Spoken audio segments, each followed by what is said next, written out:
I wanted to, in advance of it, I wanted to thank all of you for coming. Also to recognize a member who's been, person who's been a member here 25 years.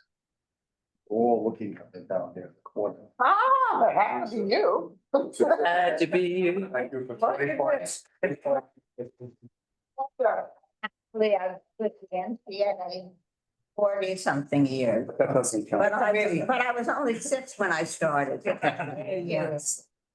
And you even had my L. I don't claim credit for things I haven't done, so we thank the staff. Yes, for that. thank you. Right. My certificate. To everybody. Little disruption in the subway. Really? What line? 156. Really? Well, there's protest today, so. No big thing. Okay, well, we may ask you to move this way. I think once he's sitting down, it should be Okay, okay. maybe not. Okay, Right. Yeah, just have a seat and we'll let you know once. yes. Okay, so having a quorum now, I thank you all for joining us for the Oh, December meeting. yeah, we're quorum. CAC, that's very How you important. And so I will make a motion to approve the agenda for today. Second that. So approved. Oh, I mean, second that. Whatever. All in favor? Abstention, okay, so we have an agenda for today. The meeting minutes of last meeting, rather, June 5th was distributed. We want to take a look at it. Make a motion that we accept it. I'll second it. Second, Is there any second. discussion, corrections or anything? Okay, I'll make a motion. Andrew doesn't have any corrections or. I looked it over. So, all in favor? Aye. Aye. All right, thank you very much. Out of the way. Okay, so we need to take the number vote in the PCAC bylaw changes. We'll turn it over to Lisa. Oh, yeah. So this is actually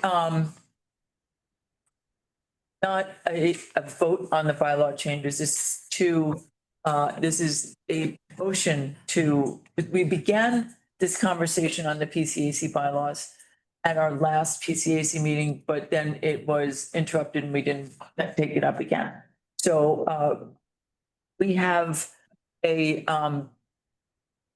proposal, as we've discussed in each of the councils as well, to make revisions to the bylaws for each of the councils and PCAC as a whole that won't be more reflective of our authorizing legislation. This is the proposal for PCAC, as you see, and if you didn't have a chance to look at it, we have it in we have hard copies available here as well. This would be to move this or vote at the December meeting. It defines the officers of PCAC. It looks at the officers. It defines the executive committee of PCAC and the positions that and the positions take.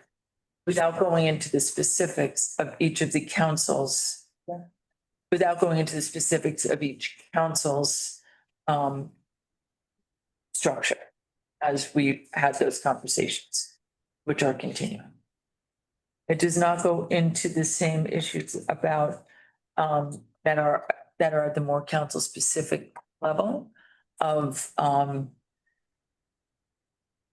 to move for the removal of a member for lack of attendance, because we're still working on that with the governor's office. So this is for an opportunity for this to be reviewed. It would need to be moved or vote at the December meeting. Yeah, and then we need 2/3 of PCAC members, so 18 members in order to We get, pass any revisions. we get, let's get proxies for this, or they have to be. Yes. So that's Stuart. So I think Natalie was first and then I'll go. Oh, you started talking, so after that, Okay, so the prior discussions, we talked about the uniqueness of the Transit Authority Advisory Board, which Transit Riders Council. Yes. The mechanism was different than the other two councils. And I object to a change in the executive structure unless I'm satisfied how you would deal with the issues that committee dealt with, such as members that were disruptive, procedural issues, things that we convened to discuss that don't require the entire body. So am I hearing it correctly that that's just going to be left out right now of the, So that is not, so this is not delve into the specifics of the Transit Rider Council leadership. but it does in a way, because it talks about in the document you circulated who the heads are. So let's say Andrew is unable to serve as the lead. You know, our document talks about our structure. So, you know, the executive committee has someone that serves, so this document doesn't recognize. So the executive committee of PCAC is a different structure than the executive committee of each of the individual councils. That I understand. And that's what this is, that's what this seeks to code with the more specific. It reads, if our lead couldn't serve, it's this reference who would fill that role to carry on functions and responsibilities. I don't see it. Okay, well, it's intended to be, Brian. I think it pretty clearly talks about who the PCAC officers are and what the, you know, that there is a chair, vice chair, second vice chair. It does not, and who is of the executive committee for PCAC. Those are separate offices from, there are connections, obviously, because it clearly delineates that the chair of the council would serve as an officer of PCAC. But that's the only real connection between them. That's right. So if that individual was unable to fulfill the obligation, this document doesn't talk about. So the way this would. It doesn't. The way this would read then is that would be vacant Or if the, they couldn't serve for whatever reason. yeah, and then, you know, then it would just be a succession within each council, which the bylaws of each specific council speak to that, to the election of the officers for that council. So let's say, for example, that Andrew was unable to serve as transit chair. The bylaws for transit speak to electing a new officer to replace Andrew in the event that he was unable to serve. And then that person would become a Okay, PCA. so let me, this document should reflect that it recognizes the. This is gonna be a longer discussion. We do have a guest speaker, so Okay. let's Let's take it table up this after. just until after our guest speaker makes his presentation, and then we could go full on this thing. To allay some of your fears, I'm feeling fine. Okay, so Okay, terrific. So clearly, this is a conversation to be continued. we will- Looking at, Adam, would you join us? Sorry. We're gonna continue this conversation later. Do it later. Yeah, It's all about you right now. this isn't gonna be. Yeah, we don't want to take up the valuable time. And you, I know that, so Adam also has to deal with a lot of these issues. So he's like, so then what happened? I'll fill you in. So Adam Levine is our guest today. Adam is the executive director of the New York Metropolitan Transportation Council, which is the metropolitan planning organization for our region. I'm not going to tell you what that is because Adam will. I had the pleasure of working there for 8.5 years, and with Adam, in similar capacities. And this is, well, Adam, just if you can. And we, and I recently, a vote was just taken on this really important plan and the planning and the future of our future transportation of for our region. And I thought it would be interesting and important, given so many of the attendant issues, to hear about how transportation planning at the federal MPO level and regional level are done. So, Adam. Thank you, Lisa. Good afternoon, everybody. I hope you can hear me online. Yep. And down there. hope so. And down there, I'm not a very loud speaker, but I can turn it on if you need me to. So, You're fine and my hearing is not. All right, great. and we're- I can hear you fine. terrific. Thank you. So, thank you for, the invitation, Lisa. It's a pleasure to be here in front of the PCC. I hear about it quite often because I follow, Lisa. And so I see, you know, when she has something to say about particular MTA issues, there are other issues that are of importance to NIMTEC, which is the New York Metropolitan Transportation Council, and which I will describe a little bit in this presentation. So actually, before you move on from this slide, this is about long-range transportation planning, and it is focused on this document that we just recently got approved, moving forward 2055, which looks at transportation planning in the NIMTEC region, which I'll define for you in a few minutes, out to the year 2055. So. Could you explain what MTC, or you're going to talk about what Thank you. MTC covers? For teeing that one up. So I like to start out with asking people how they got here. I don't know. I imagine most of you probably took the subway. Some of you maybe took a city bike. I like having the city bike image in there. Several of you probably may have taken also Metro North, Long Island Railroad. I don't know if anybody comes from New Jersey Transit. No, maybe I do. So. West of Hudson. Okay. We don't have a path train in the picture. No, well, you know what? I didn't capture everything, but we did try. We got the Staten Island Ferry, so. Helicopter, that's how I roll, I'm joking. So if you came by any of these modes, then if you go to the next slide, you are, oh, sorry, I threw in, and I gotta change this presentation. I threw in a nice NASA, yeah, nice bus. If you go anywhere in New York City, Long Island, or the Lower Hudson Valley, you're in the most vibrant interconnected transportation network in the United States, as everyone at this table and online knows very well.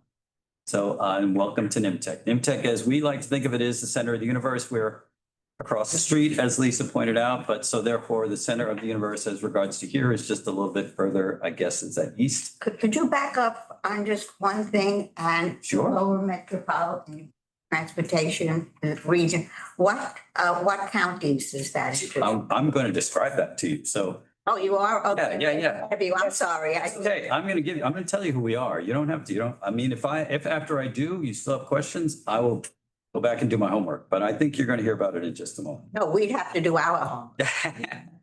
So NIMTEC is the center of this larger area that we like to, we don't limit ourselves to just the New York City metro area. We talk to folks in New Jersey, we go out to Eastern Pennsylvania, we go to Central Connecticut, something called the Metropolitan Area Planning Forum or MAP Forum, just to show that, you know, transportation planning in this area can't stop at these borders, even if whether it's a river, whether it's political jurisdictions, we have to go beyond that in order to look at larger issues.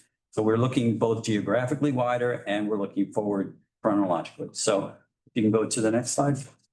Just a word of warning to Kara, actually, there's like 60 something slides here. I'm going to ask you to jump ahead quickly when we get to that point, because I know I don't have that much time.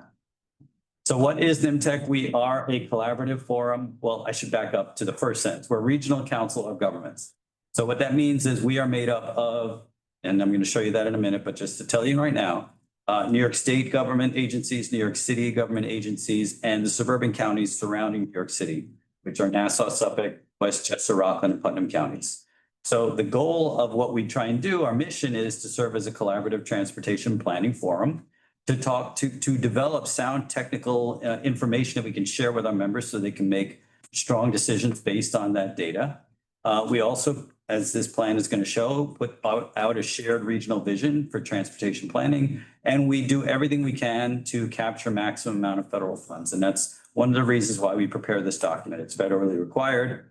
And it also helps when we are applying for discretionary, when our member agencies, when MTA or other agencies are applying for discretionary grants, they can point to that plan and say, you know what, we are in compliance and therefore you should give us more money.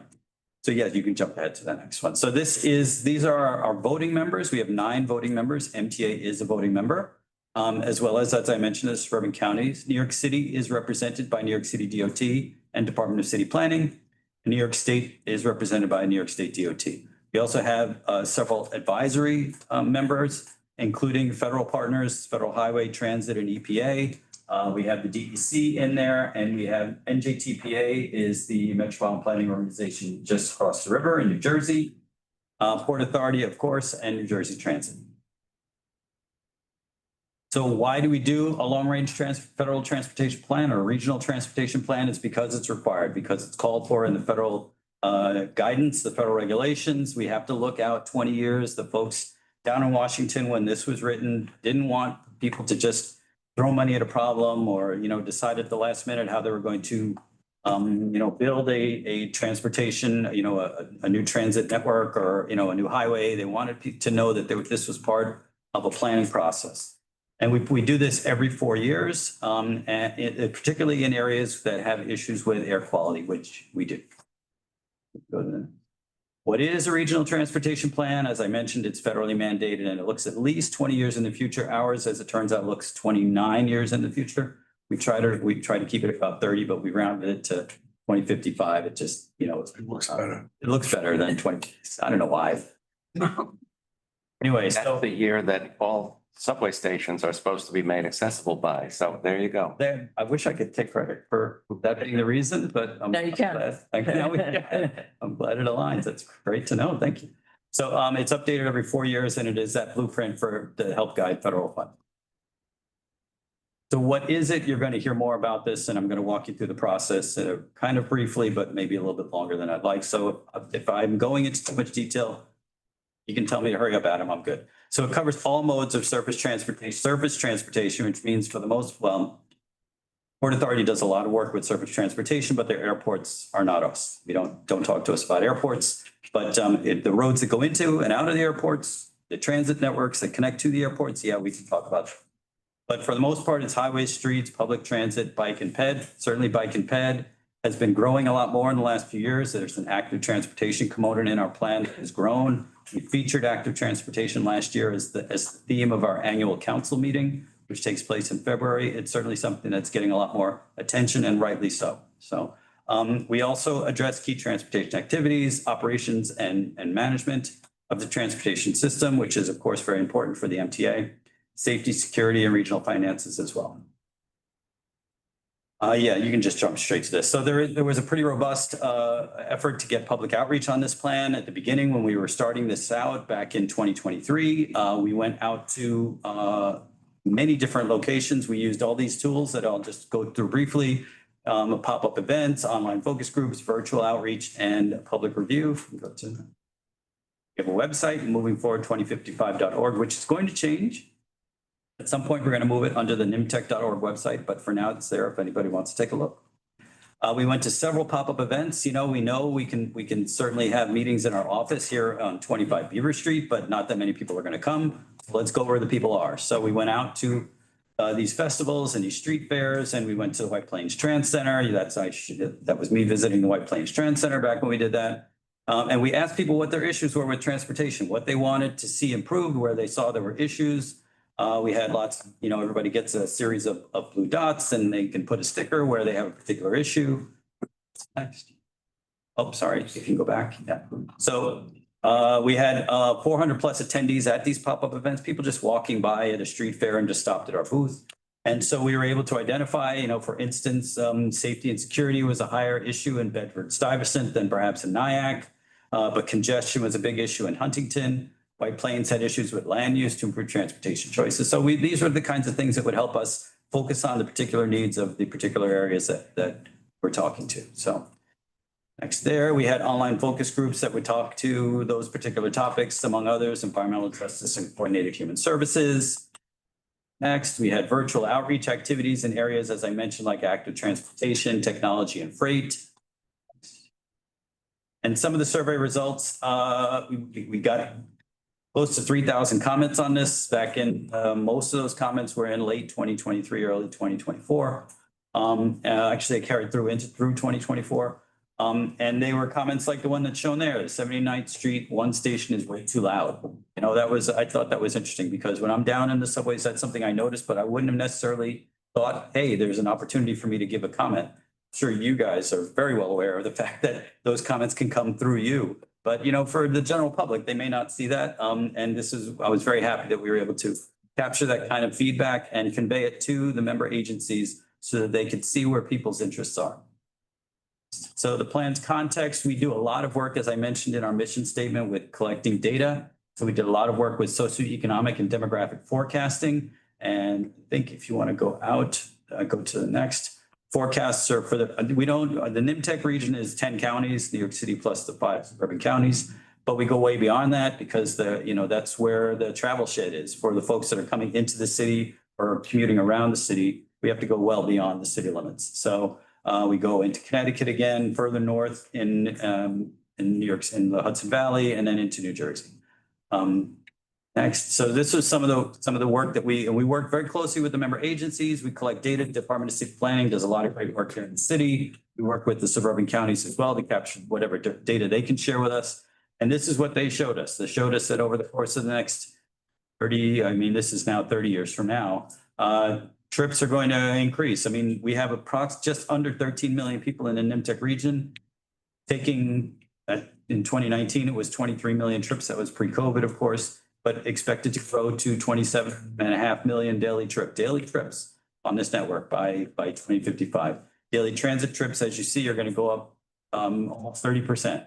So there's a lot of daily VHT and VMT are also expected to go up. So there's a lot of growth expected in the area. And so therefore that just highlights the need to invest in the transportation network.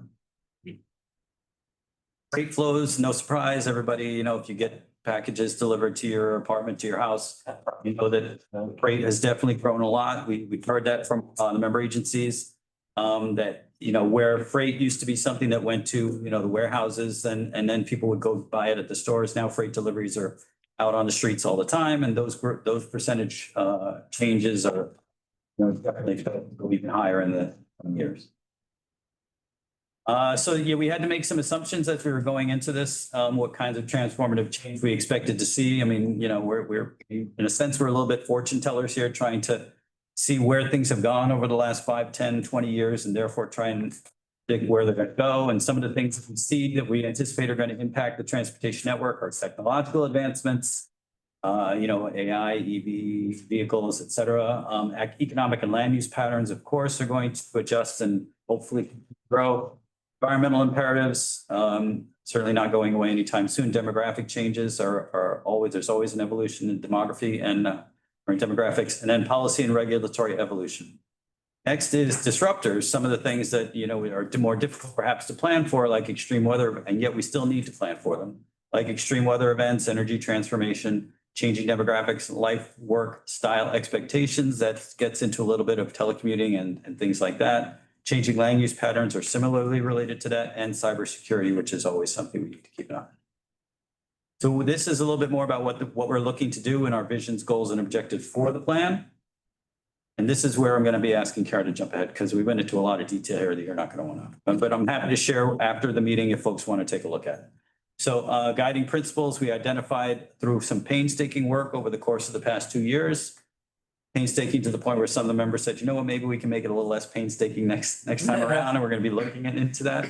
But we identified these guiding principles: value the needs of all users, use funding for transportation efficiently, achieve connected networks, support multi-agency approaches, which is important. And I know there are definitely some projects that are moving along in that vein. One I just attended a meeting for a couple of days ago.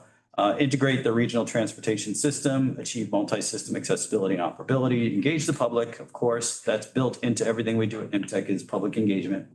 Collect and share quality metrics and data, and embrace innovation and technological advancements. These are the goals that those ideas boil down to, and they hopefully, I think everyone here would agree, these are all important ideas to build a plan around: safety and security, infrastructure, of course, resilience, as I mentioned earlier, congestion, environment, fairness and access, and land use. We had some vision goal modules. I think this might be one of the slides where we can just kind of add a bit. This is where I'm going to give you this 1 or 2 next slides as an example, but then we're going to be jumping ahead of it. So if you can go back to that. The goal is in safety and security is a transportation system for which safety and security are maximized for people and goods across all uses and modes, which is a great goal, but then you need to get into the specific objectives in terms of what actually does that mean. So we go into the next slide, which talks through what that means specifically. Ensure that investments in transportation assets enhance the safety and security, passengers and freight, prioritize safe streets, coordinate safety management, et cetera. So you can see strengthen connected vehicle programs and policies, et cetera. This is the kind of work that the members had to approve. Basically, I mean, no exaggeration, every word of this. They had to take a look at it and make sure they were comfortable with it. There were some things, you know, when we're doing this, we've got very different needs and very different customer bases for folks may perhaps at New York City Transit as opposed to Putnam County. And so they have to both be comfortable with everything that's being said. So it's that balancing act that makes it, you know, more fun. So now we can, this talks a little bit about some of the work and, you know, before we start jumping ahead, we were talking about trends. Some of the concerns that were raised are the increases in fatal crashes. There's certainly after many years of safety becoming, or safety improving, when COVID hit, unfortunately, safety went, numbers went very much in the wrong direction. And now we're still working to bring those back down, our member agencies. You can see some of the initiatives that are going on with that. Of course, everyone's familiar with Vision Zero, but the other agencies also have work that they're trying to do. A strategic highway safety plan in New York State DOT, Westchester and NASA have plans, freight safety. There are all sorts of these plans that we try to take into account and incorporate into the overall MTech plan. So now you can see there's this kinds of information and you just keep going. I'll tell you when you can stop. Sorry. Each of those 7 goals has got, you know, a few slides attached to it. So I'm happy to share this after the fact for anybody. One of those slides had go instead of, there's no L in the goal. Oh, well, thank you. Well, I No, I just want to ask you, the reduction in accidents, B&T without bridges and tunnels with the electronic tolling, number of accidents have gone down. Was that taken into consideration in your? Yeah, that was taken into consideration. That's actually a multi-agency effort because a lot of the approach roadways that lead to the bridges and tunnels are owned by other agencies. And so they have to work on those together. And there's a lot. I know because I was at New York State DOT before I was at NIMTEC. So we work very closely with the MTA bridges folks to try and let folks know, hey, you're coming up on, you know, an area that doesn't have, you know, the toll gates anymore. So they actually redesigning things and there's a lot of work that goes into that, but definitely those considerations. So you can't come up with a plan that's looking out 30 years without talking about money. We need to, the federal folks require that we take a look at costs and can reasonably believe that we're going to be able to pay for the things that are proposed. So we do need to do an analysis of that, including operations and maintenance, system preservation, and system enhancement. And no surprise, the vast majority of the money in this plan is the MTA, because the MTA is, you know, as you can see, almost 90% of the nearly $1 trillion that this plan considers is going to be the MTA. That's not all. Our main focus is on federal funding. We do include state and local funding in our plan, our transportation improvement program, which was also recently passed, is about $39 billion over the next 5 years. But the MTA has its own source of revenue. So the money that's included there goes well beyond the 39 billion extrapolated out. It includes some of that. This is separate from our own capital program. This incorporates the capital program. Oh, it does? Yeah, it does. So the 20-year needs assessment and the work that was done, there were some issues with the timing of that because it was voted on and approved as we were completing our transportation improvement program, which needs to capture all of those projects that were in that plan and carry them forward. So we're still making some updates on that, but it definitely considers that. Yes, the MTA was sharing all that information as they were developed. Voted on and approved by whom? Whom, whatever, you know. Our plan? Yeah, Yeah, so it's voted on, approved by our 9 voting members, which are New York State DOT, the MTA, New York City, 2 agencies, DOT and city planning. And then the 5 suburban members, Nassau, Suffolk, Westchester, Rockland, Putnam. And there was some drama involved with that, which I will get to at the end. Because we have 9 dramas. I wouldn't want to bore you guys. So this also just shows a little bit about the fact that transit, as you can see, nearly over $900 billion. And the expectation is that the resources will just slightly exceed the costs. And so therefore we can confirm and get the approval of our voting members that everyone's going to be able to afford what we're putting forward. System preservation and enhancement costs. We tried to capture some of these major projects that are system enhancement.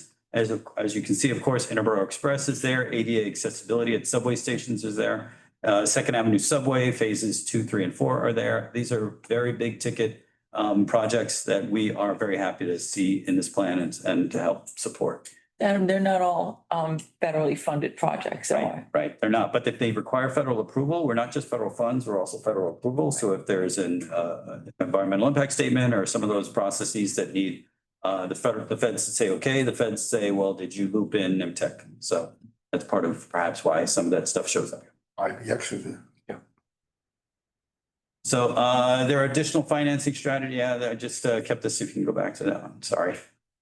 Yeah, is there other opportunities, public-private partnerships, which we know the Port Authority did a fair amount of work with the bridges on Staten Island, value capture, debt financing, discretionary federal funding, and of course, Cordon pricing, which I'm sure everyone here probably could teach me a lot about.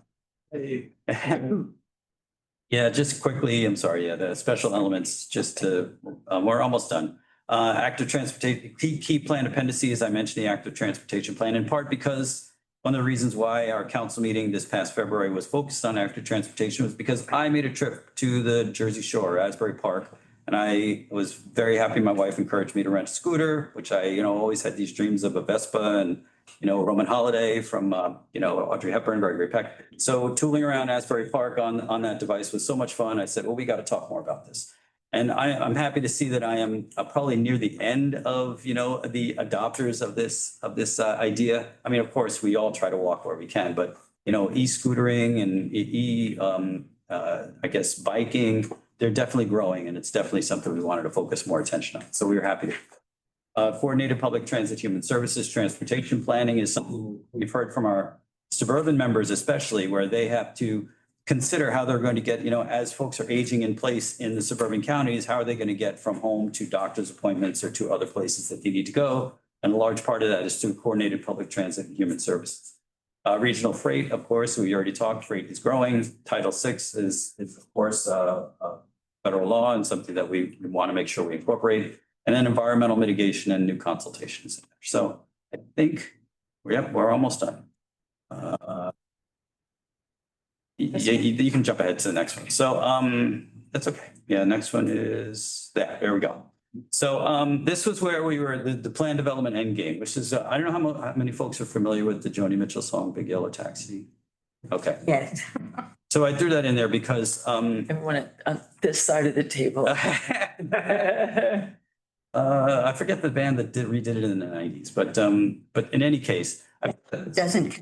I like that version. I like both versions. Anyway, especially Joni's live version. But the reason I put that in there is because the line in there that came to mind was you don't know what you've got till it's gone. So one of the things that we were moving for this, we've had this in process for a couple of years. That's We the had- main. We had to make adjustments to the plan when the new administration came in because there was new guidance that we got from our federal partners as to how we should approach this. That was a little bit bumpy, but we thought we were good because we have a process where we need to take this out to our individual offices on Long Island in New York City and the Lower Hudson Valley, and they have to approve it. And then once they approve it, it comes to another committee that has to approve it, our Program Finance and Administration Committee, and then it goes before our council members for them to give the final approval. So we made it through that first set of approvals in the regional offices, smooth sailing.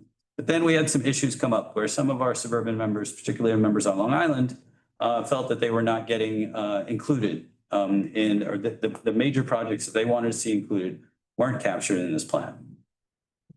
Well, they certainly caused some last minute scrambling for us. To the point where we normally would pass these things without, recognizing that a lot of work has already gone into it. We don't necessarily need to debate these things that much at these committee meetings. But we had debates on this at these committee meetings, especially at that meeting on August 21st. That was the one that usually gives it a stamp that tells the commissioners and the CEO, the chair, the county executives, they can vote for this and everything's good. They weren't comfortable with doing that. So we almost weren't going to pass this plan at that meeting because they weren't comfortable with what was in it, what wasn't in it specifically. But when they found out what would happen if they didn't pass it, they passed it there. What happens if you don't pass this plan? If we have a plan that was created 4 years ago adopted in 2021 expires at the end of this month. If we didn't have a plan in place by the end of this month, then our federal partners would not approve our air quality conformity document, which is a whole nother process that I'm not going to go into here, but I'm happy to come back if somebody wants to hear more or answer questions later. If they don't approve that, that means we can't make changes to our transportation improvement program. That's that product, that set of projects that I just talked about, over 900 projects, $39 billion. Can't be changed. So that means it's got to stay set in amber. If anybody wants to change the funding, if they want to if something costs more money and they want to add more funding, if they want to move the date of something, if they've got a new project that wasn't in it before and they want to add it, not allowed to do that. And when our member agencies heard that, they did think twice, but they still had issues. So there was a lot of scrambling between August 21st and September 5th. But fortunately, we were able to convince the member agencies, especially the ones out on Long Island, but all of them, because everybody has to agree. NIMTEC operates as a consensus agency, which means all 9 members need to give a thumbs up. Can't abstain, none of that. Everybody has to say yes. So we were able to convince everybody that they got what they felt was necessary, and we passed it and we moved forward. So that's it. That's where we are right now. We are looking forward to, as I mentioned to Lisa when I first came here 2 weeks ago, if she asked me how I was doing, very different answer than today. But it's 2 weeks later, and our plan and our transportation program, our TIP, all of our documents passed, and we are okay. So now I'm happy to answer any So questions. you can share that with you have the presentation. Yeah. I've got it. Yeah, Okay. I can email it around. Yep. Okay, thank you. I thank you very much. My pleasure. I asked a bunch of questions, so we'll be able to, who has a question? Share what the Long Island. All right, so let's go down the table here, Karen. Question, are there any new priorities coming out of the ODOT that you will have trouble or that will require new like realignment to get funding or? So we actually are operating, not right now, we're operating under the IIJA, Infrastructure Investment and Jobs Act was. Infrastructure Investment and Jobs Act. It's also called the Bipartisan Infrastructure Law. That was passed 3 years ago, I think. And it's coming up for renewal in 2026. So they're working on that. Well, we're told, I've sat in on a couple of national meetings of other metropolitan planning organizations. And they've said that the Congress is starting to talk about what they're going to put together, what they're going to include in that. We'll see how it goes. But there have been times in the past where that has not passed on time. And we just carry forward with, whatever was in the previous one, and they will, do vote on those temporary measures to carry funding forward. And then at some point, if they need to, or if they haven't by then, hopefully I'm going to keep fingers crossed and be optimistic. It's a day of optimism that they're going to pass this by next fall and we'll be good to go. We've been participating in some of those calls and as well, and I'm slightly less optimistic than you are about a good outcome, but I guess the good news from my perspective is that nothing ever happens in that time frame. So that we'll see continuing, that they'll continue to push it out and tinker around the edges for now. But Trudy?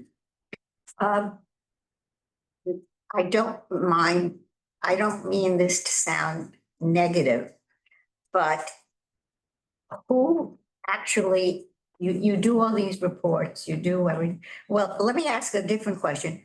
Don't we have 5 counties in the Metro North? Well, No, Metro North has 6, 7, 8. five counties, right? And you only speak of, that's not my main question, but you only speak of 3 counties. Why didn't you include the whole, So for reasons that predate me, they have their own metropolitan planning organization. Orange County has its own metropolitan planning organization, and so does Dutchess County. Orange, Rockland. So they could be part of an MTEC if it's up.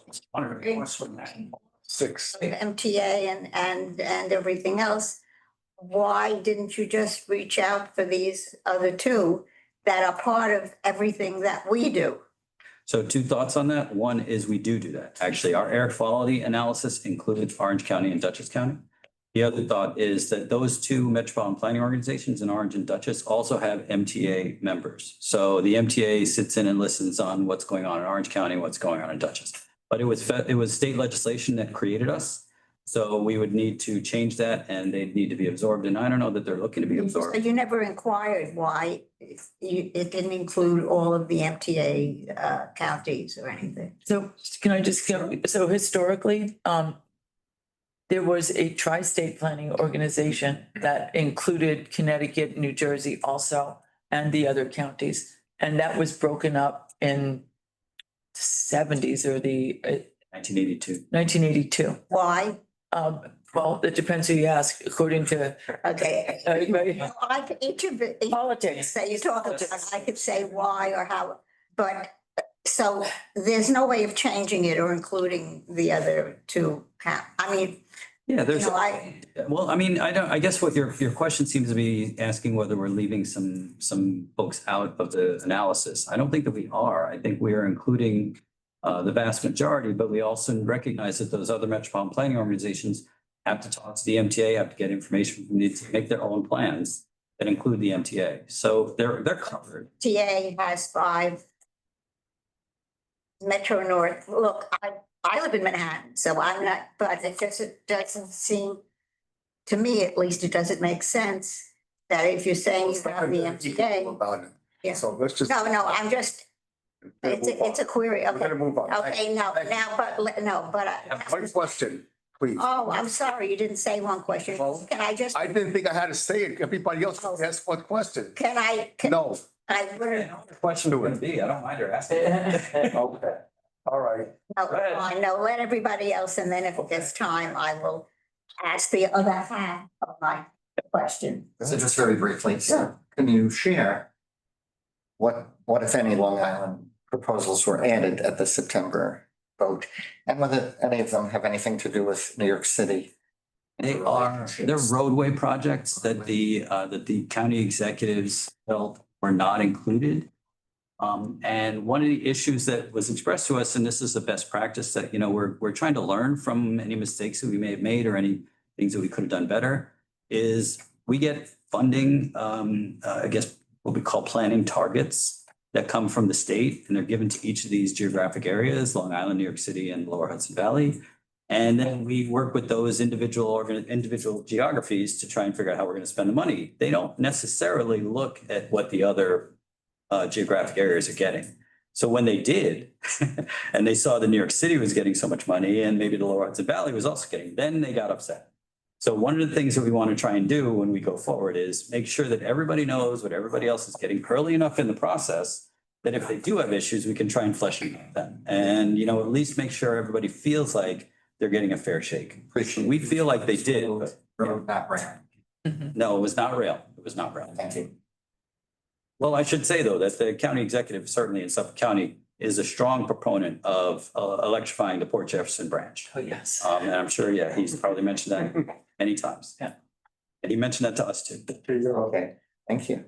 Yeah, so I'm curious, how does the plan approach mega projects or significant projects that probably going to receive federal funding, but it's hypothetical, like the BQE, I think is the big example, and maybe Penn Station, where the partners have applied for federal funding, haven't necessarily received it yet, but it seems likely that a project on that scale will need it. We just don't know what the scope looks like yet. Like how does a 30-year planning document approach that if we're still working out details? Great question. And it includes a couple of different categories of projects. There are projects that are what we call fiscally constrained, the ones where we know how much money we're going to be spending and it's able to be allocated. And then there are vision projects, which I think the kind of projects you're talking about would be captured in that area, which is we know we want to do this. We don't have the money for it yet, but we want to make sure that folks know that this is what we're aiming for. And we can have those conversations with the elected officials or the funding agencies so that when funding becomes available or when we can convince them that now's the time, we can start putting some additional funding into it. So hopefully that touches on. Yeah. I have a question. So the modeling is, first of all, the modeling the capacity and capabilities at NIMTIC are unbelievable. Really renowned nationally for the work that happens and for the team there. So kudos to everybody. So 2019 is the base year. Yeah. So that is, does that, I'm sure that the next run is already starting to be put together.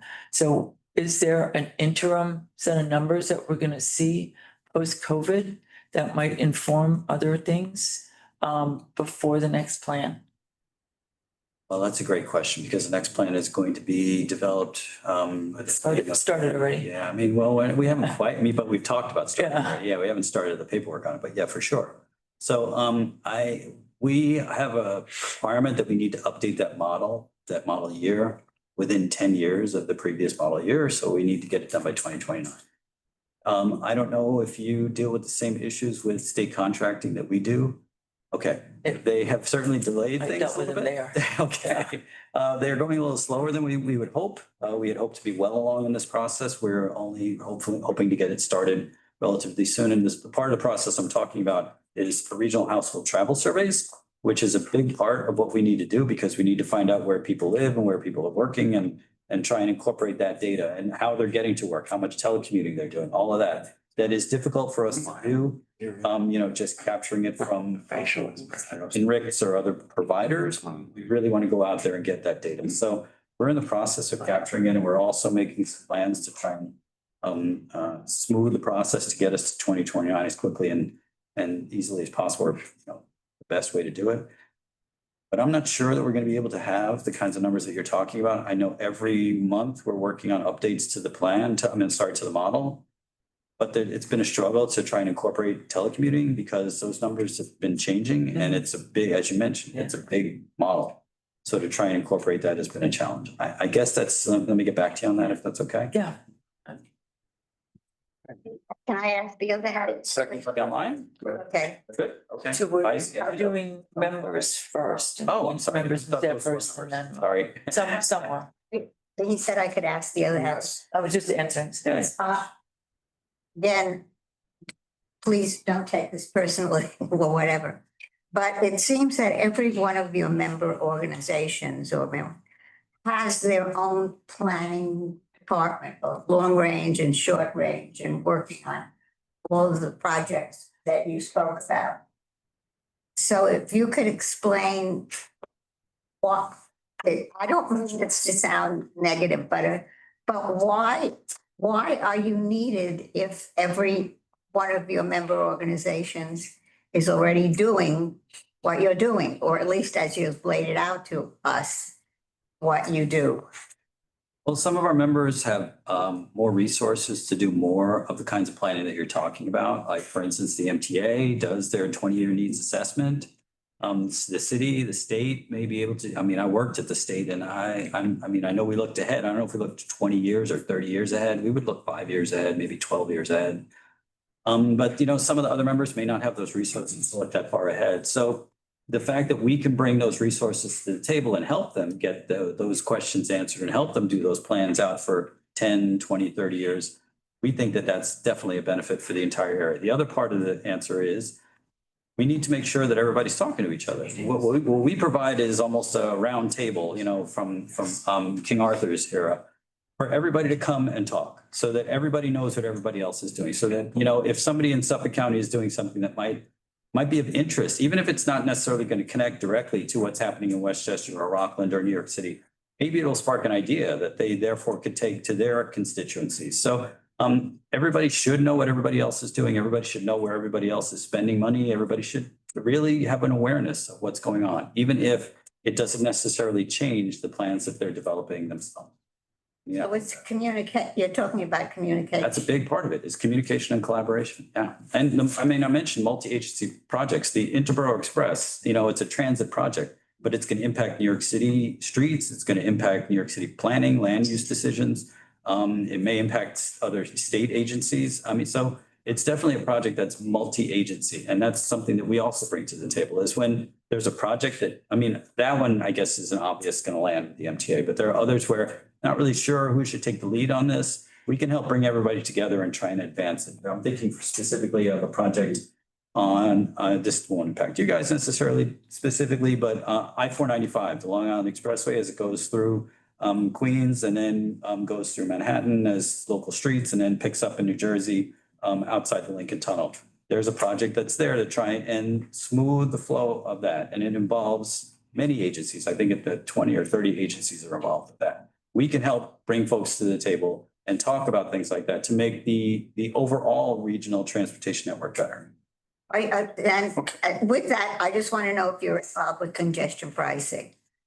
They used, so the MTA, our friends at the MTA used the model that Lisa referred to for some of the work on that. And there were some federal approvals that I think we were involved with.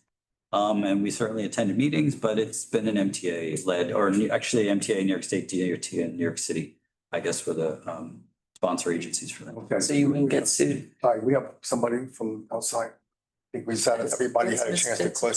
That's Mr. X, but Brian has his hand. Hi, what do you got?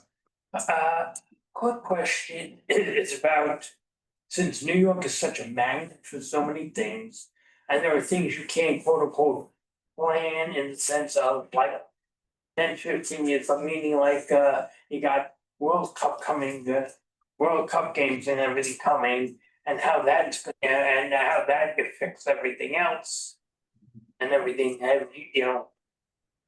Has there been any planning, scratches, where, how does that fit into, It doesn't necessarily fit into this plan for the reason I talked about. I mean, some of these things come up in between. But we certainly have had conversations with the FIFA people to hear about, you know, what needs they have and how we can help them try and get folks to and from the MetLife Stadium. Darren, I'm sure, I don't know if they've spoken to you guys, but they've told us that they're expecting 70% of the attendees to come from this side of the Hudson River. And a lot of those people are from outside the country. So how are they going to know where to, once they land at JFK or LaGuardia or wherever else they're moving around the city, how are they going to know how to get over? And there's not going to be able to drive. Almost nobody's going to be able to drive. So we have had conversations with them about how the resources that we're aware of that we can point them to in terms of ride sharing and things like that. And they also, they inquired about funding, but you know, that funding is going to need to come through the federal folks, which I think federal funding was actually approved sometime in the last few months by the current administration to try and augment that. But that part of the plan is trying to be ready for the unexpected. So, you know, the transportation network does need to be able to accommodate those kinds of rushes. I mean, not necessarily at peak efficiency, but, you know, we do recognize that people are going to need to be able to get from place to place sometimes in major events. And that's New York. Right. Anyway, Brian, I think. Yeah, I was just kind of curious with your 30-year growth estimates. What was like the underlying regional population growth that was driving those increases in transit usage and vehicle miles traveled? And all that's never memorized, but it was in line, I think, with the daily trips growth, which was, I think, around 10 to 15% over the next 30 years. So I don't remember. I wish I can get that information for you because it was interesting to see where we saw that there was going to be more growth. So be super curious about that. And just how much, you know, for like 30% transit growth is a large amount. How much of the existing system can absorb that growth versus requires expansion? Well, a lot of the invested in this is state of good repair, as I'm sure you folks hear all the time. So there's a limited amount, but still important projects if indeed augmenting that. I mean, the ADA accessibility is huge in terms of accommodating more people in the network. So I don't know how folks, you know, over the course of the last couple of years, I've definitely seen that my bus from New Jersey has gotten more full and my subway car has gotten more full. I mean, people are returning back too. So, I mean, yeah, there may be some things in our vision projects that we're going to need to be perhaps considered to address questions that you're asking because the network is going to need more capacity. When I got off my train at Grand Central, I never saw so many people at 10:30. Final question. Mr. X. Okay, thank you for your, can you hear me? Yeah. Yep. We'll make sure. So thank you for your presentation. It looks like someone will start on the Hill Street Blues, that's another story. In this plan, do you think it's possible you could run buses between Queens and Whitehall across the Crossnet and Tribal bridges? That would be glad, appreciate. Asked Jano about that earlier this year. And also, did you consider connecting certain streets?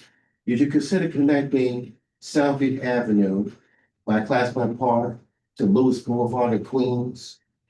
Did you consider connecting 204 Sher Webster Avenue to White Plains Road by Bronxville Avenue? That would be glad, appreciate it. Francis. So I'm trying, I was, you're it's a little fuzzy, but I think the folks here probably understand the questions better than I do. It sounds like you're asking about going from Queens to the other To boroughs or. Bronx. Bronx. Oh, it's the Bronx. I thought he mentioned the tri-borough. I was thinking, yeah. I think that those are very granular, specific projects that, But they would come out of our socioeconomic and demographic forecasts, and they would come out of our regional survey. So I, for instance, when I was, there were a couple of years where I was a commuter from my home in New Jersey up to Poughkeepsie. There's no transit that's gonna do that. So Yeah. unfortunately, and I looked, I tried. Yeah. So but hopefully, if there are enough people that are making that trip, then that could be built into somebody's transit network, or maybe it could become some of that, human services transportation that we're talking about, where there are opportunities to improve the network and expand it and get folks from where you're talking about in Queens to the Bronx. So definitely something that we can consider when we get those numbers. I don't know that we've done a regional household travel survey since at least 2012, maybe even earlier. That's one of the reasons why we're eager to get it started. So we can see if the network has changed, if there are now more people that are trying to make that trip that you're talking about, then we can build that into our model, and then we can try and find. If the Secaucus loop is ever built, you'll be able to do a lot more. Which, right, The Secaucus one, whereas, oh, yeah. That was. so they have direct one one-seat ride from Orange and Rockland County into Penn Station. The York project. All right. thank you, Adam. Thank you. Thank you. Thank you. You. We are unfortunately behind schedule. Sorry. No, not you. You're right on time, but thinking that we could have accomplished. Thinking we could have accomplished the bylaw changes earlier. I'm allergic to you. Sorry. All right, so Thank you. what are your thoughts? Should we just we'll come back to the bylaw stuff, just go knock off the rest of the stuff? Yeah, let's see the rest of it and then we'll come back to. All right, so my chair's report is out there. I'm not gonna go through and read it. If there are any questions about it, I'm here to answer them. I had a question. Sure. So I've been reading that there's interest in an abandoned station in East Harlem, like around 125th, 126th, Second I saw Avenue, that. and the connection to have a passageway to Metro North, and just to see if that's been discussed in your coastal. No, I think the first thing. First I've heard of it. This week, yeah. Yeah. Have you guys heard of that aside from that? I mean, just recently. Yeah, just recently. Or the Lost New York? The Okay. 125th Street station on the next phase of Second Avenue will be between Lexington and Park. And they're going to have a connection to both the 456 and Metro North. That's the idea of putting it further west. Karen's talking about the connector to the disused old station, I right? know, I think he's trying to say that that might be like a Oh, redundancy. consolatory, Going back to the nineteen, What station is this? 125th. going back to the 19. so Second Avenue. There was one that there was just in the news. Yes. I don't remember what. I forget where. I'll answer that. Because when they're going back to the 1930s, and I wasn't quite around then, but almost. But anyway, going back to the 1930s, and when the first work was started, there were any number of exploratory lines, that they actually didn't just do it on paper, but they actually built or started construction on various parts of what they were considering what we call the Second Avenue subway. So that as they're going on with the tunnel boring machines and going through everything. They are finding little niches almost of things that were built at various times. Or so I'm told. I mean, because I've made this inquiry. It's actually a different, This is a real station that was. this is a different aspect. Okay, let's, Was it a whole station built? Now, No, I don't think so. What was it, like the basement? It was just a small. It's not a shell of a station. I was told that it was just that there were a number of these little. It's not those shells of those stations. It was a station of an old, of a different line, I think. So before it was elevated, it was Yeah. an open cut. and- Yeah. Correct. Oh, it was Open- an open cut. It was an open cut. Okay, it was an Yes, open that's cut. exactly. That's This is different than the IND. Yeah, no, this is different. Okay, thank you. who's gonna do LIRCC? Is Larry gonna do it or? So, Jerry is at a conference today on Long Island, with Senator Cooney, who's the head of the Senate Transportation Committee, who was asked by, MTA board member Mark Herbst to be to attend. We shared his minutes with everybody. A large part of, there are two real main components. One is strike averted, right? And, for now. For now. well, it's averted for now. I actually went to the press conference on Monday that the unions held. It's very interesting. There were 5 members of the LIRBC, which is that labor coalition. And where they announced the request for the presidential emergency board, which has since been granted, and gave a timeline. So the earliest that any action could be taken at this point is January, at which point it could trigger another action that could lead to a settlement. Well, which could lead to an agreement, a contract, or could lead to another request for another emergency board. And the next action that could be taken if a strike would be held is in May. May. May. So, there's to be continued. Jerry had an op-ed in Newsday last Friday that, without going into, Jerry didn't go into specifics. I'm not going to go into specifics, but essentially called for both sides to sit down at the table to, as the MTA had called for, binding arbitration or arbitration. Let talks continue and arbitration move in the right direction. So now that's what's happening because he asked for it, but it's not what, but it's apparently, according to the coalition of labor unions, is unprecedented that the unions have asked for this in the past. So there's a lot of dialogue on both sides, on all the very many sides, about who should have done what when it was. The bottom line, our perspective that we came out with in our statement was that the riders were the winners because the strike was averted and that people knew that they could get where they were going on Thursday. Yeah. And for the foreseeable few months. Yeah. I had a question which came out of this whole situation, if they were going to strike and the quote unquote contingency plan, and I was appalled that there were only gonna be 3 bus shuttles for the entire network. And it was only during peak times. Right. Yeah. And so I want to know what's going to be done in terms of planning moving forward, that we have a much stronger, not that we ever want to strike, but Yeah. we need to have better Yeah, people need contingency. to have And service. the same, similar for Metro North. I don't know what Metro North would have done had it been on the other side. So that's something I'm. May I add to that? Yes, sir. And again, the way it was written, it wasn't for everyone. It was essential workers.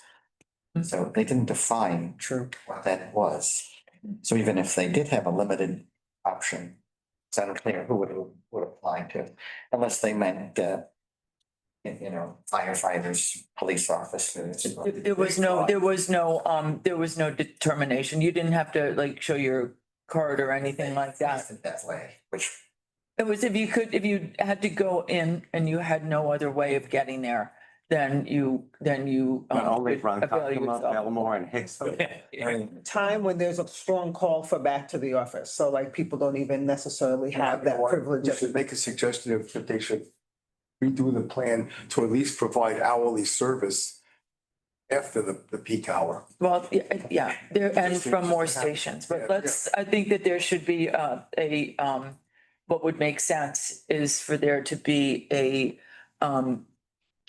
review of what the plans are, maybe at the board level, to, that could be a recommendation that our board members make, to look at more robust service that also manages for students, for people who are commuting onto Long Island, who work in the hospitals, who work in the colleges, who work in the labs, where they're just made major investments, who need to commute both ways. Sure. My understanding was that they were going to be New York City Transit buses, so that then you have a bus issue also.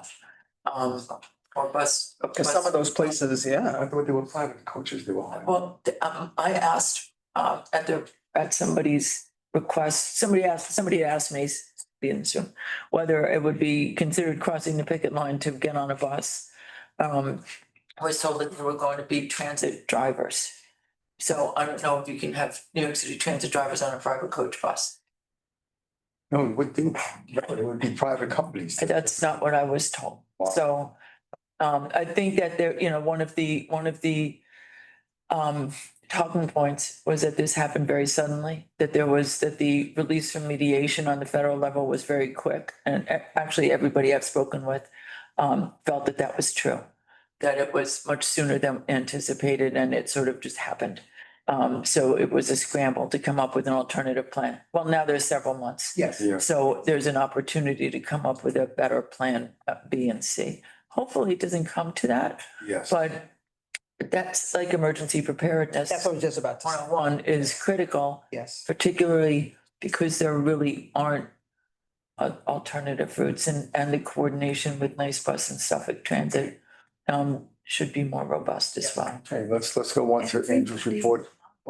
Okay, Wait, I'm sorry, there was one other thing that Jerry wanted to raise, and that was about the fare proposals. So the board is slated, from what we've been told, to vote on the fare proposals next week, in 2 weeks at the board meeting. The concerns that the Long Island Railroad Commuter Council in particular has raised are about the expiration of, if you buy a ticket, it's auto activated, but it auto expires after 4 hours. And that is a very fast turnaround. That was raised by all the members of our of the Long Island Railroad Commuter Council. So that's one issue. And the other is the loss of the 10 trip. Particularly for off-peak 10 trip ticket purchasers, because from, it used to last for 6 months, then it would be you buy one ticket for 4 hours, and then after your 10 trip, you get one free one that you could use within, I think, 12 days. So that's a much abbreviated period of time.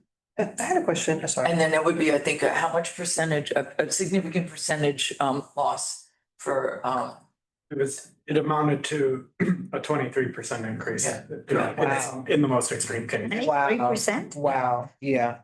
So those were the significant points that Jerry's testimony, that Jerry's Council members. that his report includes. Was there any discussion, and I just thought about it, about the fare refund?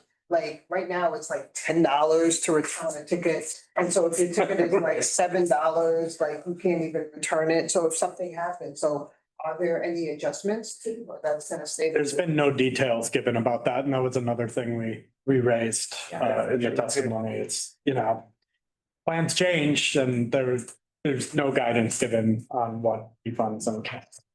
I think it was like 30 minutes. Yeah.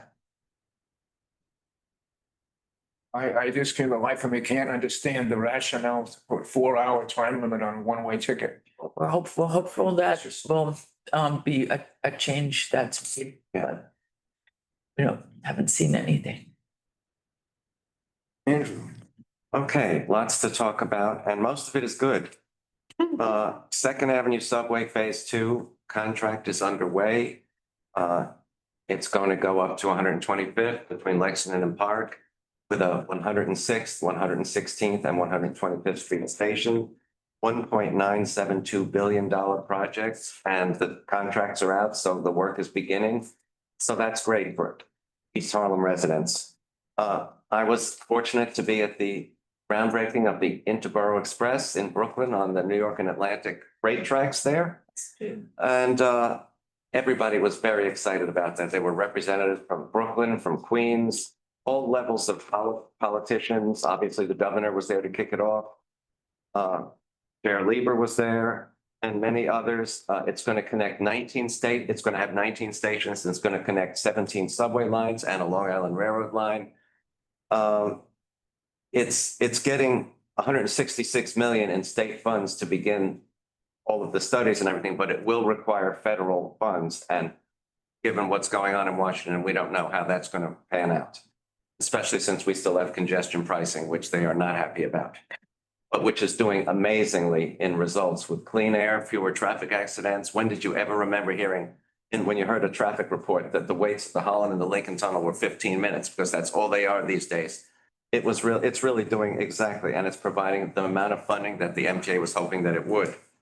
So we'll see what happens there. Obviously, you all know that MetroCard expires at the end of the year. Everybody will have to convert to Omni. I've actually helped several seniors get senior Omni cards. I even went with some of them to the customer service center at Stone Street, showed them how to hook it up on their computers and how to replenish it with money from various accounts, and they're very fortunate. So Omni is really taking off. It's already like 80% in the subways and buses right now. Fare increases, you all know, going to probably happen in the beginning of 26. Base fare will go to $3 from $2.90. Reduced fares will go from $1.45 to $1.50. 7-day rolling fare cap becomes permanent. No more than $36 per week will you spend. Reduced fares no more than $18 per week. Express bus fares will go from $7 to $7.25. Reduced fares will go from $3.50 to $3.60. And there's a new fare cap for express buses, which means no more than $67 per week. And that gets you the express bus, the subway, and a local bus if you choose to make those transfers. That's a pretty good deal. Commuter rails will go up around 4.5%. Monthly tickets will still be lower than pre-COVID. They make a point of pointing that out, interestingly. Peak city ticket increase will go from 7 to 7.25. Off-peak will go from 5 to 5.25. Peak city ticket and Far Rockaway ticket become permanent. So that's great news too. I don't know why off-peak city ticket won't become permanent, but at the moment it's not. Some policy changes, some of which Lisa referred to. Mobile tickets auto-activate upon purchase and expire after 4 hours. There's going to be a lot of talk about that at the full board meeting where this is all discussed, I am sure. That's not great. A new day pass for unlimited travel until 4 a.m. the next day replaces a round-trip ticket. Not everyone is thrilled with that, but that sort of sounds like a good deal depending on what your circumstances are. So we'll see how that goes over. The day pass will cost 10% less than 2 one-way peak tickets.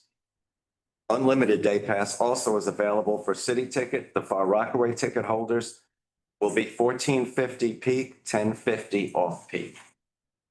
And you all know the reason for the Far Rockaway ticket, because Far Rockaway is in the city limits, whereas when the train goes through Inwood, Lawrence, Cedarhurst, Woodmere, Hewlett, Gibson, and Valley Stream, it is not. It has to hit Rosedale before it's back in the city limits. So that's why there's a Far Rockaway ticket. Latest loss due to fare evasion is horrific. It's between $900 million and $1 billion a year. You know how much service you can provide with that kind of money? That's just outrageous. All Staten Island rail cars are now 211Ss. The R44s from 1973 have been finally retired. They're still in the yard in case they're needed, but that's great news for Staten Island rail riders, unless you like the conversational seating on the R44s, which I always liked. But The MDBF is like night and day, needless to say, since those were from 73. ACE cameras are coming to 4 additional routes, the Q6, the BX20, the BX3, and the BX7. So those buses should see a better time on the streets. We hope that this rollout of ACE cameras continues because there are so many buses that are stranded behind double parked vehicles, delivery vehicles. It's unreal. Subways last week hit a ridership record, more than 26 million riders in 1 week. That far surpasses pre-COVID numbers. So people are, yeah. So that really shows that people are coming back for jobs, for discretionary, for school children, for everything. Holiday time is largely over for a lot of folks, so they're back in the system. I ride often. I cannot believe how crowded the trains are. So that's great news. That's my report. Thank you. Yeah. Okay, Question, fare evasion, did they attribute or ascribe more to the subways or to the buses? Buses, by far. Oh, the buses. Yeah. You can't believe how many people just waltz in the rear doors or even the front door in front of the bus operator and the heck with it. They don't do it. It is improving though, should be said. Improving that there's more doing it or less doing it. Asian. Okay. It's come down about 4% on the buses and a fairly. 4%. Oh, it's come down 4%, you said. Yes. Hasn't come down to 4%. It's like 50 some odd percent on Come buses. down from 48 to 44%. And on the subways, there's been a much more drastic reduction in fare evasion over the past year or so. Gate guards are stopping people from going through the gates, but if When they they- see somebody through the, right, well, if they see someone jumping a turnstile or backcocking it, they will not stop them. They're not Yeah. supposed to do that, yeah. interestingly. When there are these experimental fare, The new turnstiles, yeah. yeah, they're coming around the end of the year, some of them. They're gonna be, They don't work. they do work, actually. I went to see one that's similar to this in Philadelphia. And I spoke to the booth agent there and I watched the turnstile for an hour. Nobody tried to beat it. Yeah, no, but Andrew, I'll show you. Picture? Yeah. do we know where, They don't want to reveal that yet. but they will, They will. won't that be a preventative measure? If they say that we have, Well, you know, I'll use the Lexington local for an example. When they had I don't- guards, yes, when they had guards at 33rd Street, people just walked to 28th Street and went in that way, you know? Yeah. but there are going to be more of those turnstiles that you saw, Yes, you told. yes. Can I see it? Because the one we have, Well, can story is. Sure. can I just finish Oh, yeah. my question to Andrew? Can you give us your estimation, maybe at our next TRC meeting, about what you've seen and what possibly could be coming in as far as, and what good or it may or may not do? Yeah, and I have a picture that I'll send to Kara or Lisa and they can blow it up and you'll have a picture of the turnstile that I'm talking about. This is one example. They're all not like this, but I recall after the Blue Ribbon Panel gave its final report at Grand Central, many of us were there. Several of us went to the various brands of turnstiles that they were showing there. Yes. We all tried to beat them and it knew when more than one person came through, it closed up immediately. I mean, they were pretty impressive. But, you know, New Yorkers are pretty shrewd, so we'll see. But they are going to be putting in those various. Yes, they are. I took pictures when I was in Paris that last week. I'll send them to, but fair arrangement they have there. And I didn't see anybody jumping Well, on. Andrew. All right, we need to move on. Last Okay. question. It's multiple, but it's very quick. Student card quality, I heard is really bad. Yeah, it was cardboard. I think they're being reissued in plastic. Okay. No. I saw one. And I was talking to some students and they were saying that even though they don't go through, they don't live far from the school, they still have activities that require in the past. And so I think, and I don't know if students are in that demographic of fair beating, but I'm just saying we should just have, if you're in school, give them a card, okay? Because there's activities and. Yeah, and the cards are good for more rides per day now and they're good year round. My understanding from being on that Blue Ribbon Panel was that there's a lot of miscommunication in schools and with students about the availability of cards and for what. So if a student has activities or a job or needs more trips, they should talk to their school and ask for more trips or a card. If they split their time between parents or family members, then they might need to, they might need a card that way. But they should speak to their school. But from what I understand, the cards are the same material and they're Right, not right. doing anything Those about are it. terrible. They bend. They're ridiculous. They are paper. Yeah. I segue back to Long Island Railroad, those tickets, I'm voicing my displeasure. As much as I pay for the ticket, they need to be better quality and back to the full Absolutely. size. Evasion, Long Island Railroad, people just go into the bathroom and stay there the entire trip and come out right at the station. And one time that they locked the doors and I had to get it unlocked to use the bathroom just to kind of deal with that. And the last. They must have poor sense of smell if they're spending the whole trip in the bathroom. Just saying. And the last thing with Fair Evasion, I know Sharon, I'm Sharon now, I'm usually talking about Sutphen. If they know that Sutphen is such an issue, especially with visitors, that's their first thing they see when they're coming out to the airport. They really need to have a presence and discourage people from intimidating people and trying to get them to buy tickets. It was a few people there. Now they're not there anymore. Yep. I did it. I was just there last week. Yeah, I did a trip with some of my friends to look at the Queens bus redesign and we at Sutton Boulevard, saw this guy selling swipes. Mhm. Yeah. So I And they're took a quite picture aggressive. Yeah. and I could, where the booth clerk said, well, there's no cops yet today. So I sent the picture to Chief Kemper. And he said, all right. I said, but there's a whole bunch of MTA police cars right here by North Jamaica Station. Can't you get one of them to get down there?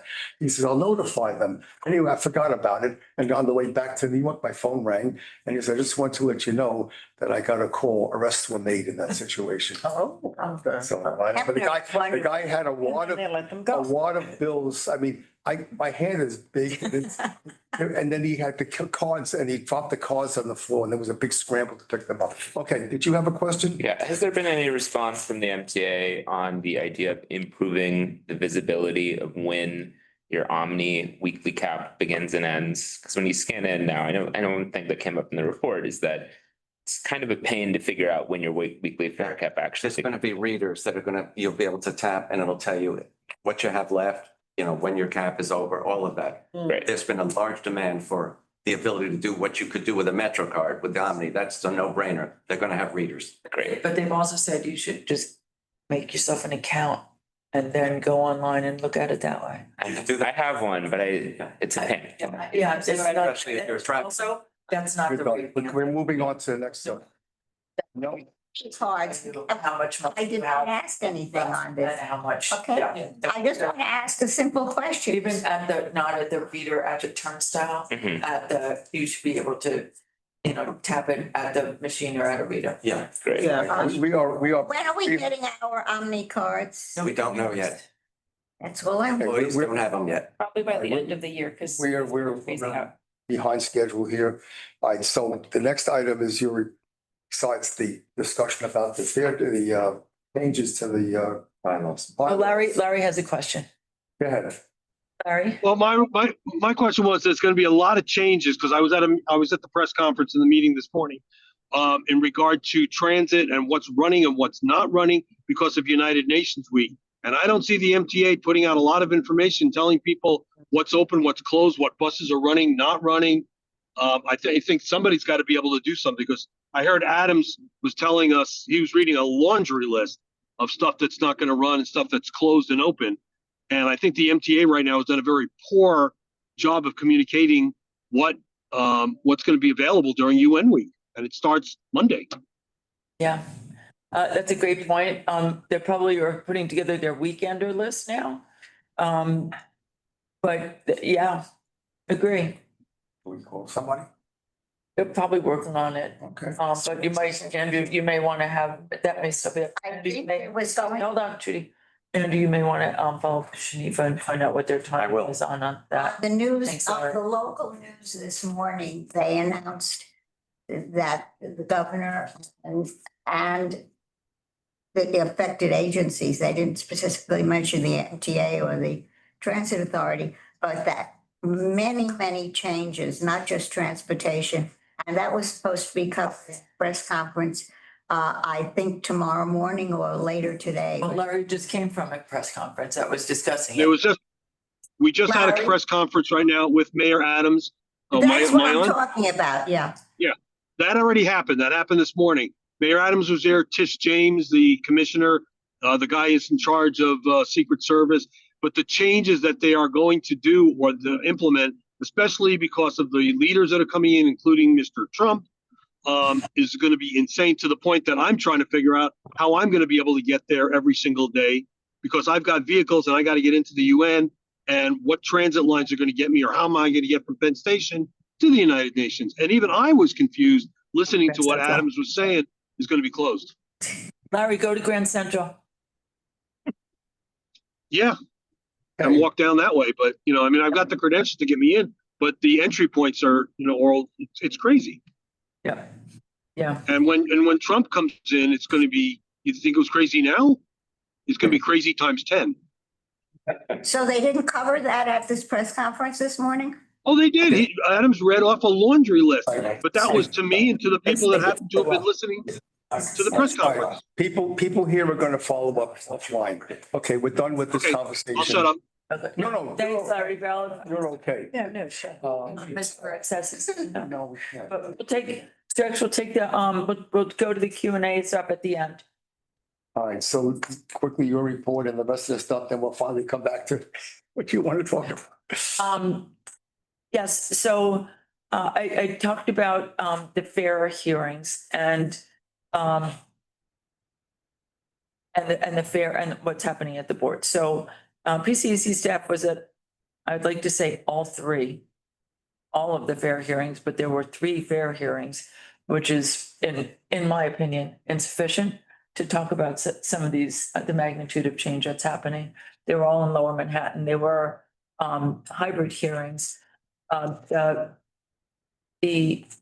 good news, bad news. The bad news is that 1 voting member attended 1 of the hearings. That's it. Good news is that non-voting members, our members, attended all of them, which, you know, lends certainly credence and substance to the importance of having wider representatives have a vote at the MTA board table. They were very emotional, very poignant stories. Also, the last one was a little terrifying. But I'd like to thank everybody who volunteered and who came and who testified. It makes a big difference. And we have compiled all of the different testimonies into one final file, master testimony that we've submitted to the MTA. That includes concerns that we have about the lack of the number of meetings and the number of board members. To the best of my knowledge, there has not been yet a sharing with everybody, with all the board members of the comments that have been received. And it would make more sense to allow people to digest and to review and digest the not just what the proposals are, the reaction to the proposals, and also any changes that the MTA is proposing, and to move the vote to October. So this again has been submitted to the MTA. We would like to submit it to the board members and share it with them as well. And you know, with the continue recognizing that a regular incremental anticipated fare increases are better than 15% surprise over a summer after several weeks. Questions. Yes. We've taken that position, but we have to be ready that if the federal arbitrators rule that the Long Island Railroad workers deserve additional compensation, MTA's answer is raising fares. how quickly could that happen, given this increase? Do we have to be ready with a position? So interestingly and politically, the shift in terms of the timing puts January and then May right smack in the middle of the gubernatorial elections. Right, so I don't anticipate there'll be any increases in fares that are discussed next year. You know, they may be implemented from this year to next year. So it would probably be anything would be a year after, which would be part of the biennials again. That would just as my, outside observer. Section is that they're to receive salary increases. How are we funded? Right. Given that timeline. Well, I think it's even a bigger question than that, because that's a subset of all of the different unions that are associated with the MTA, right? Because then you have transit, which makes up the bulk of the unions and the bulk of the workforce. And then if there's a fourth, the difference in the break of the pattern for these 5 unions was the 4th year. So it would be the addition of a 4th year at 6.5% on top of the 3.5% that each of the other unions has so far agreed to. So that would be a 6.5% that would become a new pattern for each of the other unions. So then you're talking about finding either money through increases in fares, workforce reduction, or service reduction. And Or those are work rule changes, which the MTA is trying to do work rule changes. For years. for Yeah, years. so there are, It's a complex. it is complex, but it's also, it got a lot of tentacles. So there's a lot that we didn't want to get into too many levels of that in the op-ed that Jerry wrote and the statements that we made, because we're not at the table. We know what we hear publicly. We know some things that we hear privately, but we are not sitting at a table having any of those negotiations or discussions with anybody on either of the sides. And I don't want to be, that's for sure. Got it. So that is, that's a lot of what we're doing. The staff, the wonderful, amazing staff is continuing to work on projects that you'll hear about soon. Kara just came back from the APTA conference, which was great, and you'll hear about that. You can certainly ask her about that, but we don't want to take up time, right? And Brian is going to participate in a legislative APTA fly-in to talk to our federal electeds about some of the many issues and concerns that we have and advocate for keeping transit whole. Fly into where? Well, it's what it's called. It's called a fly-in. Oh. It's basically a train-in. Oh, I was gonna say he doesn't have wings. But I don't know, he may, if he drinks Red Bull, he does. Right? What is the reality of public transit for TRC to support the business of fair interest? I don't know about that. Okay. Good luck with that. All right, so we are we finished with your report? Right, it's just like an overview. Did I miss? You covered most, I guess, since last PCAC, we released the Omni survey results. Right. A few other reports on the Charter Revision Commission. I Right, think I've read something about that. and our different perspective. perspective. Yeah. did we get a brief report on what went on at APTA? Yes, yeah. So the APTA conference, it was their APTA Transform conference, which focused a lot on higher level improvements that can be made to transit agencies around the country. There were a lot of, I think most transit agencies were represented. There was an update from FTA Administrator Mark Molinaro, where he covered most of the issues about safety and mentioned that they do want to continue funding transit projects around the country, but as I'm sure we all know, there's some controversy over whether or not that will actually be happening. But nobody asked him if he ever rode a subway in his life. Nobody asked that. Everyone was trying to be professional and civil. But a lot of, yeah, well, in this seminar room that he spoke in, but there were a lot of current and former MTA staffers there, including Phil Lang, who is now at the MBTA. But But there were a lot of very informative sessions on, I went to a few, one about resiliency, one about different kind of technological ideas that can be implemented at the administration level at transit agencies to make sure that everything is adapting as technology adapts.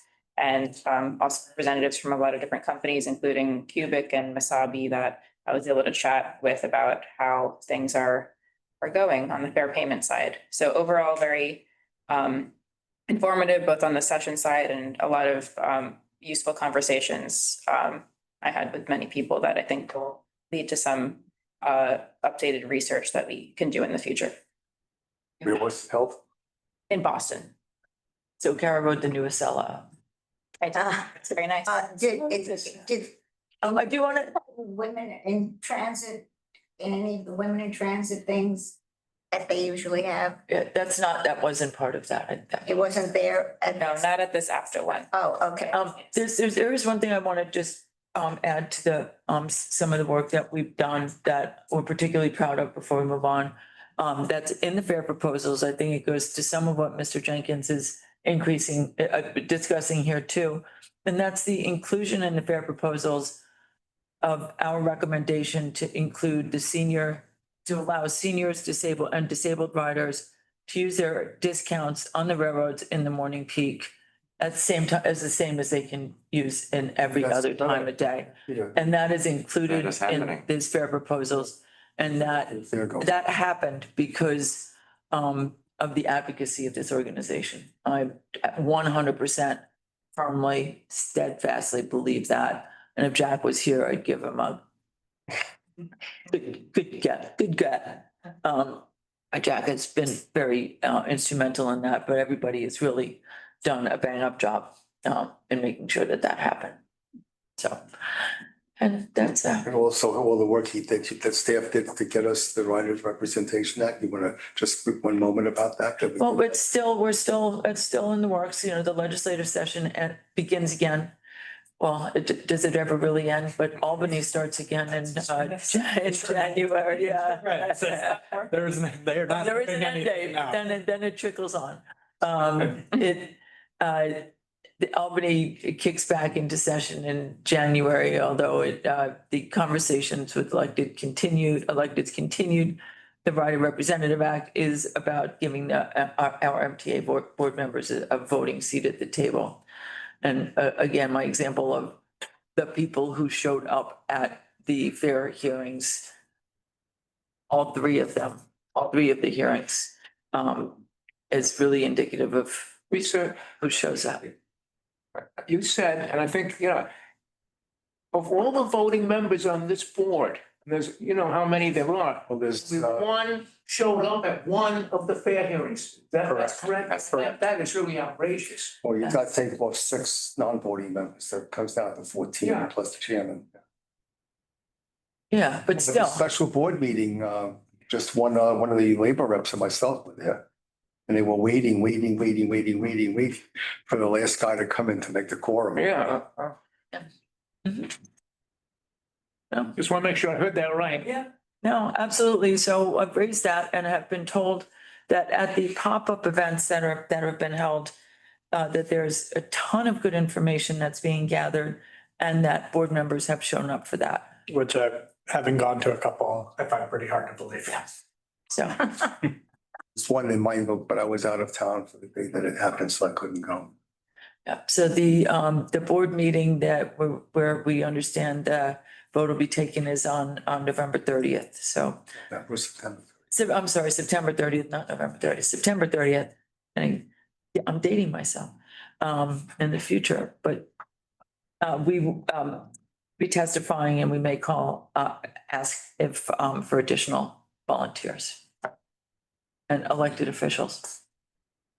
Okay, what do you want to? Rosalind has her hand up. Lisa, listening to your report, I'm reminded of the hearings and the testimony. And this is a minor point, but as we're talking about attendance for board members, I was actually impressed by the citizens who took time to give testimony and how sincere they were about their concerns. And my question is there any way, because I presume we have the emails for the people who signed up, and I'm wondering if there is a way that after those hearings are held, we could simply thank the citizens for, participating in the hearing, taking time out of their day, letting them know that they're heard, and maybe attach some little item about what we're doing, because I don't think they are aware of the positive things that are happening because of the fare increase. Just a thought. No, that's a great thought. And there were indeed, more elected officials who showed up than board members, but that might be repeating myself. There were, some very sincere and impressive members of the public who showed up. And there were some people who just don't care about anything we'll ever have to say because there's a specific agenda. But that being said, it does make sense. We don't have their email addresses, but The MTA does. the MTA does, and Try to get some. yeah, And they get all these. we can certainly make an effort to reach out. I think it's a you good can- idea. I don't think it would really be our role, though. Yeah, but we will, I think a number of them will be at the board meeting also. And there are Try to mix and mingle with Yeah. other members of the public that Yeah. go to this. Yeah. definitely, yeah. Get them signed up for I want our. to go to the bylaw change of, continue doing that.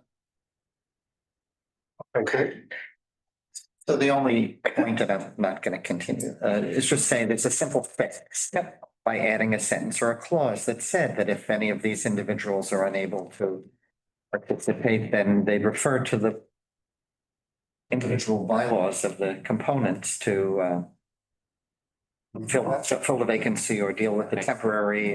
that's the point. That's it. Okay. Great. Other than that, I endorse it wholeheartedly. All right, thank you. Thank you. I wasn't gonna let you left me hanging somewhere. Thank you. We do need someone to move the. Wait, I think Karen had a question about this also. I was just curious what, at the state level, when the governor recommends, what are the requirements of fulfilling a role and attendance at meetings and things like that? So I was just curious. So that is not, that's not part of the PCAC one. The governor, that's in each of the individual councils has an attendance, has the attendance component, but it's not in here because it's held in the council ones, which is, so the council, which is why those are on, pardon the expression, pause at the moment.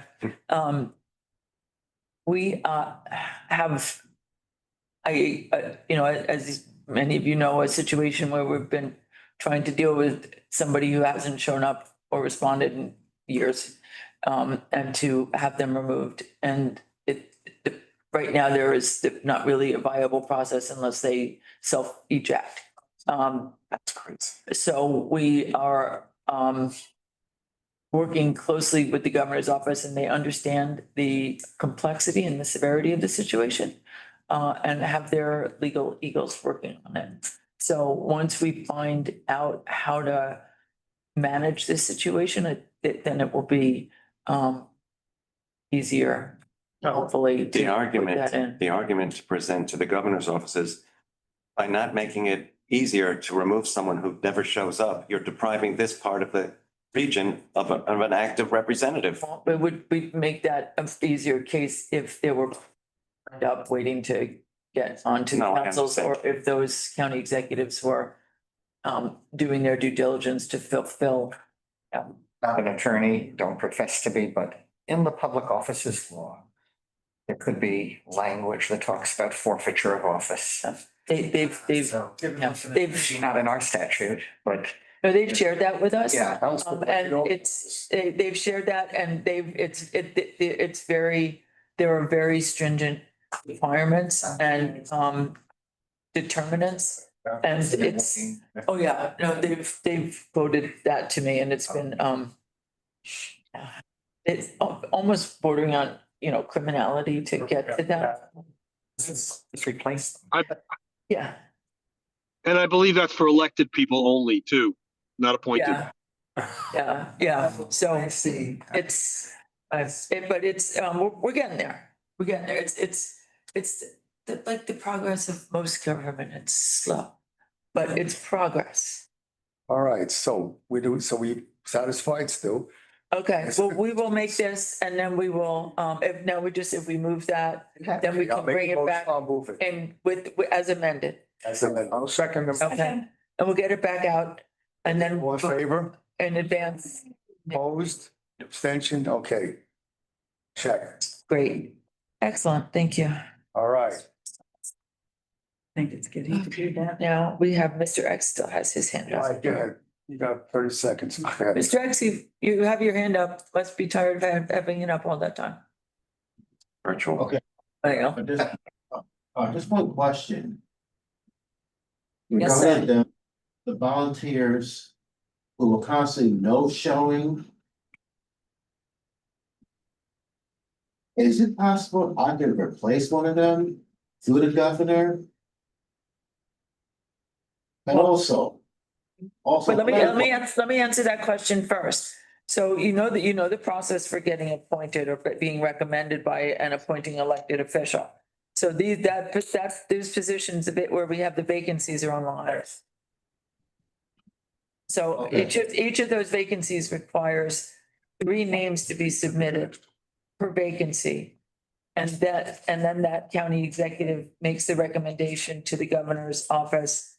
And there's a long process through the governor's appointments office before the governor actually does the appointment. Also.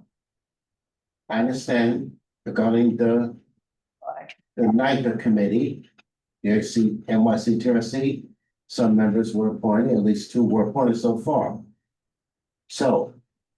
Will anyone else be appointed before me, before I finally submit the documentation?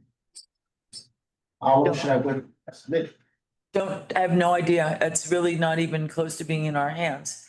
Sometimes we don't even know if people's names have been submitted until we receive a notification that people have been appointed by the governor's office. Yeah. So I don't know. Wish I could tell you. I just have no idea. Can you get that information in the near future? I could try, but I just don't have any information. It's always a surprise to us when Yeah. somebody is appointed. I mean, but it was 3 years after I started when somebody was first appointed. Well, So, Okay, we have to move on. Thank you. We have to move on. The last is any old new business. Okay, if not, then I will thank everybody for being here. Second. Okay. this is Randy's first. 55. We turn, please face the chair. 1:55, 5 minutes early. Yes. I'm not gonna, I'm gonna make sure. I never did it before. All right. Sounds good. Thanks. After the. See you. What's the name of it? I've just hope you. My thingamajigger I have to pay for, just a second. Hi, everyone. Thank you. Okay.